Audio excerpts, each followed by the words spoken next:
नमस्कार। सुनो कहानी श्रृंखला के अंतर्गत प्रस्तुत है कहानी प्रेजेंट्स, जिसके लेखक हैं भगवती चरण वर्मा जी।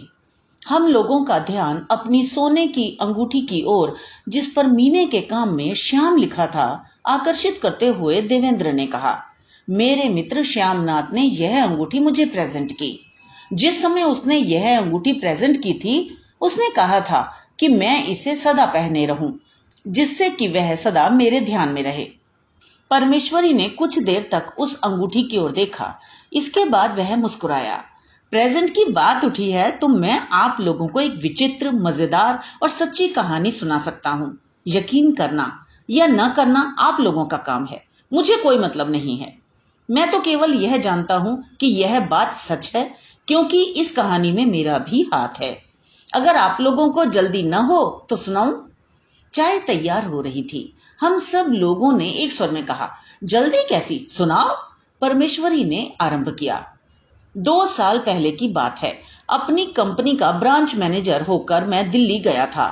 मेरे बंगले के बगल में एक कॉटेज थी, जिसमें एक महिला रहती थी। उनका नाम श्रीमती शशि बाला देवी था।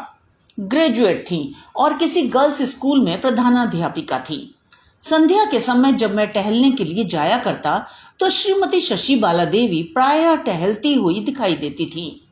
हम एक दूसरे को देखते थे, पर परिचय न होने के कारण बातचीत न हो पाती थी। एक दिन मैं टहलने के लिए नजदीक के पार्क में गया।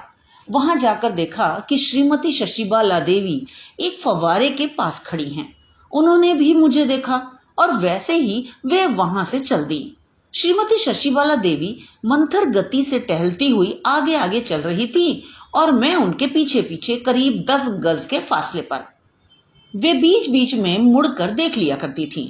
एकाएक उनका रुमाल गिर पड़ा, या यूं कहिए कि एकाएक उन्होंने अपना रुमाल गिरा दिया तो अनुचित न होगा, क्योंकि मैंने उन्हें रुमाल गिराते स्पष्ट देखा था। रुमाल गिराकर वे आगे बढ़ गईं। जनाब, मेरा कर्तव्य था कि मैं रुमाल उठाकर उन्हें वापस दूं, और मैंने किया भी ऐसा ही। मुस्कुराते हुए उन्होंने कहा, इस कृपा के लिए मैं आपको धन्यवाद देती हूँ।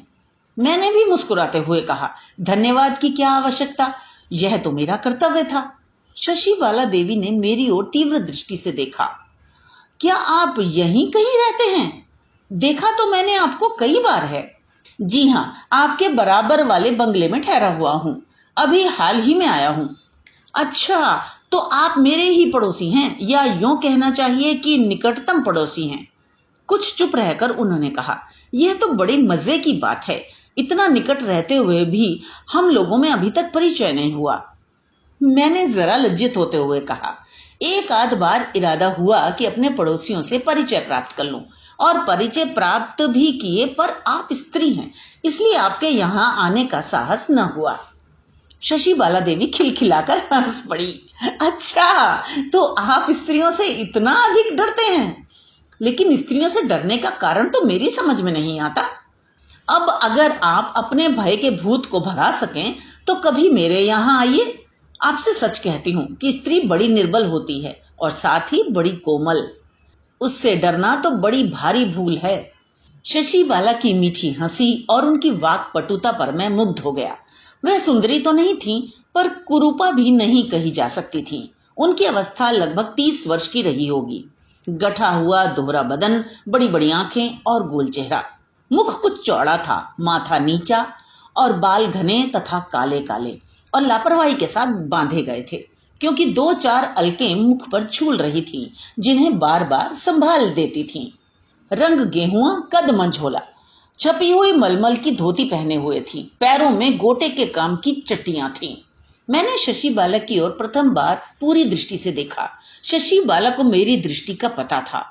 वह जरा सिमट सी गई, फिर भी मुस्कुराते हुए उन्होंने कहा, आप कुछ विचित्र मनुष्य दिखाई देते हैं। फिर अब कब आइएगा? कल शाम को घर पर ही रहेंगी? अगर आप आइएगा, नहीं तो अपने नियम के अनुसार घूमने चली जाऊंगी। तो कल शाम को 5 बजे मैं आऊंगा। शशि बाला की और मेरी दोस्ती आशा से अधिक बढ़ गई। मैं विवाहित हूं, यह तो आप लोग जानते ही हैं, और साथ ही मेरी पत्नी सुंदरी भी है। इसलिए यह भी कह सकता हूं कि मेरी दोस्ती आवश्यकता से अधिक बढ़ गई। शशि बाला में एक विचित्र प्रकार का आकर्षण था। जो गृहिणी में नहीं मिल सकता। शशि बाला की शिक्षा और उनकी संस्कृति। मैं नित्य ही उनके यहाँ आने लगा। कभी कभी रात भर मैं घर नहीं लौटा। एक दिन जब सुबह मेरी आंख खुली तो सिर में कुछ हल्का हल्का दर्द हो रहा था। मैं उठकर पलंग पर बैठ गया। वह कमरा शशि बाला का था, पर शशि बाला उस कमरे में न थी। वह बाथरूम में स्नान कर रही थी। घड़ी देखी, 8 बज रहे थे। अंगड़ाई लेकर उठा, खिड़की खोली। सूर्य का प्रकाश कमरे में आया। रात को जरा अधिक देर तक जगा था। सिर में शायद उसी से दर्द हो रहा था। ड्रेसिंग टेबल में लगे हुए आईने में मैंने अपना मुख देखा। सिर्फ आंखें लाल थी और चेहरा कुछ उतरा हुआ। एकाएक मेरी दृष्टि ड्रेसिंग टेबल के कोने में चिपके हुए कागज के टुकड़े पर पड़ गई। उसमें कुछ लिखा हुआ था। उसे पढ़ा। अंग्रेजी में लिखा था, प्रकाश चंद्र। यह प्रकाश चंद्र कौन है? मैं इसी पर कुछ सोच रहा था कि मैंने शशि बाला देवी का वैनिटी बॉक्स देखा। वैसे तो वैनिटी बॉक्स कई बार ऊपर से देखा है। उस दिन उसे अंदर से देखने की इच्छा हुई। Powder, cream, lipstick, eyebrow pencil आदि कई चीजें सजी हुई रखी थी। सबको उल्टा पुल्टा। एकाएक वैनिटी बॉक्स की तह में कागज चिपका हुआ दिखलाई दिया, जिसमें लिखा था सत्यनारायण। वैनिटी बॉक्स बंद किया, लेकिन प्रकाश चंद्र और सत्यनारायण, इन दोनों ने मुझे एक अजीब चक्कर में डाल दिया था। एकाएक मेरी दृष्टि कोने में रखे हुए ग्रामोफोन पर पड़ी। सोचा एक आध रिकॉर्ड बजाऊं तो समय कटे। ग्रामोफोन खोला और खोलने के साथ ही चौंक कर पीछे हटा। अंदर ऊपर वाले ढक्कन के कोने में एक कागज चिपका हुआ था, जिस पर लिखा हुआ था ख्याली राम। वहां से हटा, हारमोनियम बजाने की इच्छा हुई। धौंकनी में एक कागज था, जिस पर लिखा था भूरा सिंह। चुपके से लौटा। कपड़े पहने, लेकिन जूता पलंग के नीचे चला गया था। उसे उठाने के लिए नीचे झुका। उफ! पाए में पीछे की ओर एक कागज चिपका हुआ था, मोहम्मद सिद्दीकी। अब तो मैंने कमरे की चीजों को गौर से देखना आरंभ किया। सब में एक एक कागज चिपका हुआ और उस कागज पर एक एक नाम, जैसे विलियम डर्बी, पेस्टन जी, सोराब जी वागलीवाला, रामेंद्रनाथ चक्रवर्ती, श्री कृष्ण रामकृष्ण मेहता, रामनाथ टंडन, रामेश्वर सिंह आदि आदि। उस निरीक्षण से थक कर मैं बैठा ही था कि शशि बाला देवी बाथरूम से निकली। मुस्कुराते हुए उन्होंने कहा, परमेश्वरी बाबू, आज बड़ी देर से सोकर उठे? मैंने सिर झुकाए उत्तर दिया, सोकर उठे हुए तो बड़ी देर हो गई। इस बीच में मैंने एक अनुचित काम कर डाला। मुझे क्षमा करोगी? मेरे पास आकर और मेरा हाथ पकड़ते हुए उन्होंने कहा, मैं तुम्हारी हूं, मुझसे क्या क्षमा मांगते हो? फिर भी मांगना मैं आवश्यक समझता हूं। एक बात पूछूं, सच सच बतलाओगी? तुमसे झूठ बोलने की मैंने कल्पना तक नहीं की है। नहीं, वचन दो कि सच सच बतलाओगी। मेरे गले में हाथ डालते हुए शशि बाला ने कहा, मैं वचन देती हूँ। मैंने कहा, मैंने तुम्हारे कमरे को प्रथम बार आज पूरी तरह से देखा है, और वह भी तुम्हारी अनुपस्थिति में। मैं जानता हूं कि मुझे ऐसा नहीं करना चाहिए था, पर उत्सुकता ने मुझ पर विजय पाई। उसने मुझे नीचे गिराया। हाँ, मैंने तुम्हारे कमरे की सब चीजों को देखा बड़े ध्यान से, पर एक विचित्र बात है। हर चीज पर एक कागज चिपका हुआ है, जिस पर एक पुरुष का नाम लिखा है। अलग अलग चीजों पर अलग अलग पुरुषों के नाम लिखे हैं। इस रहस्य को लाख प्रयत्न करने पर भी मैं समझ नहीं सका। अब मैं तुमसे ही इस रहस्य को समझना चाहता हूँ। शशि बाला देवी मुस्कुरा रही थी। उन्होंने धीरे से कोमल स्वर में कहा, परमेश्वरी बाबू, यह रहस्य जैसा है वैसे ही रहने दो। इस रहस्य को तुम मुझसे न समझो। तुम इस रहस्य को समझकर दुखी हो जाओगे, और बहुत संभव है इसे जानकर तुम नाराज भी हो जाओ। नहीं, मैं ना दुखी होऊंगा और ना नाराज ही होऊंगा। अच्छा, तो तुम मुझे वचन दो। मैं वचन देता हूं। शशि बाला कुर्सी पर बैठ गईं। परमेश्वरी बाबू, इस रहस्य में मेरी कमजोरी है और साथ ही मेरा हृदय है। ये सब चीजें मुझे अपने प्रेमियों से प्रेजेंट में मिली हैं। याद रखिएगा कि मैंने प्रत्येक प्रेमी से केवल एक वस्तु ही ली है। अब मेरे पास इतनी अधिक चीजें हो गई हैं कि हर एक प्रेमी का नाम याद रखना असंभव है। चीजें नित्य के व्यवहार की हैं, इसलिए प्रत्येक प्रेमी की वस्तु पर मैंने उसका नाम लिख दिया है। इससे यह होता है कि जब कभी मैं उस वस्तु का व्यवहार करती हूँ, उस समय प्रेमी की स्मृति मेरे हृदय में जाग उठती है। क्या कहूं परमेश्वरी बाबू, मेरा हृदय इतना निर्बल है कि मैं अपने प्रेमियों को नहीं भूलना चाहती। तुम्हारे पास कुल कितनी चीजें हैं? मैंने पूछा। 97। इतने अधिक? आश्चर्य से मैं कह नहीं उठा बल्कि चिल्ला उठा। हाँ, इतने अधिक। शशि बाला का स्वर गंभीर हो गया। परमेश्वरी बाबू, इतनी अधिक? मेरा विवाह नहीं हुआ, आप जानते हैं, पर आप ये ना समझिएगा कि मेरी विवाह करने की कभी इच्छा ही न थी। मैं सच कहती हूँ कि एक समय मेरी विवाह करने की प्रबल इच्छा थी।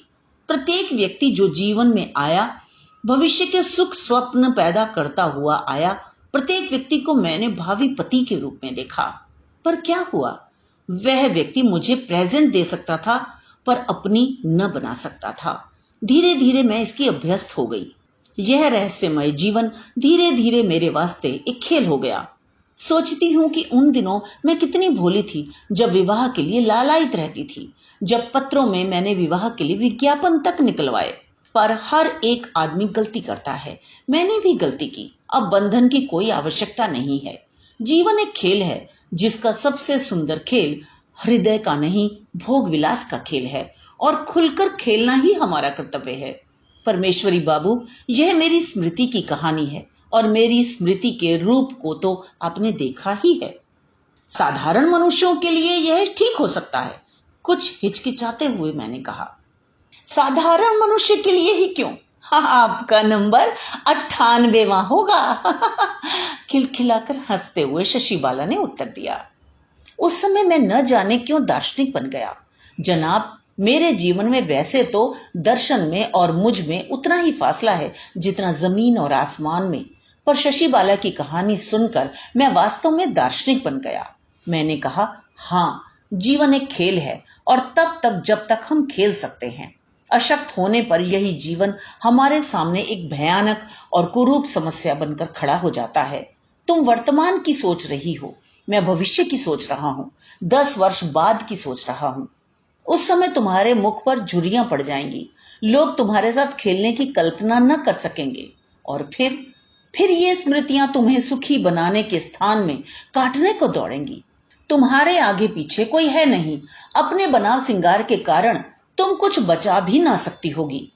तब इस खेल के खत्म हो जाने के बाद बुढ़ापा, दुर्बलता, भूख, बीमारी और गत जीवन पर पश्चाताप बाकी रह जाएगा। इसलिए मैं तुम्हें वह चीज प्रेजेंट करूंगा जो उन दिनों तुम्हारे काम आए। तुम्हारा संग्रह बहुमूल्य है। मैं वचन देता हूं कि मैं 10 वर्ष बाद तुम्हारे संग्रह को 5000 रुपए में खरीद लूंगा। इस प्रकार ये अभिशापित स्मृति चिन्ह उस समय तुम्हारे सामने से हट जाएंगे जब तुम राम का भजन करोगी और भगवान के सामने जाने की तैयारी करोगी। साथ ही 5000 रुपए से तुम बुढ़ापे के कष्टों को भी कम कर सकोगी। मैंने परमेश्वरी से कहा, और उसने तुम्हें नौकर द्वारा अपने कमरे से निकलवा नहीं दिया? परमेश्वरी हंस पड़ा। नहीं, उसने कुछ देर तक सोचा, फिर उसने कहा, तुमने जो कुछ कहा उसमें मैं सब बातें ठीक नहीं मानती, पर इतना अवश्य मानती हूं कि मैंने अपने बुढ़ापे के लिए कोई इंतजाम नहीं किया, इसलिए मैं तुम्हारे हाथ यह सब बेच दूंगी। कॉन्ट्रैक्ट साइन कर दो। और मैंने कॉन्ट्रैक्ट साइन कर दिया। अभी 2 वर्ष ही तो हुए हैं। परसों ही उसका पत्र आया है, जिसमें उसने लिखा है कि इस समय तक उसके पास 113 चीजें हो गई हैं। तो ये तो थी कहानी। मुझे आशा है आपने आनंद लिया होगा। इसी तरह हमारे साथ जुड़े रहिए। तो मिलते हैं अगली कहानी में। धन्यवाद।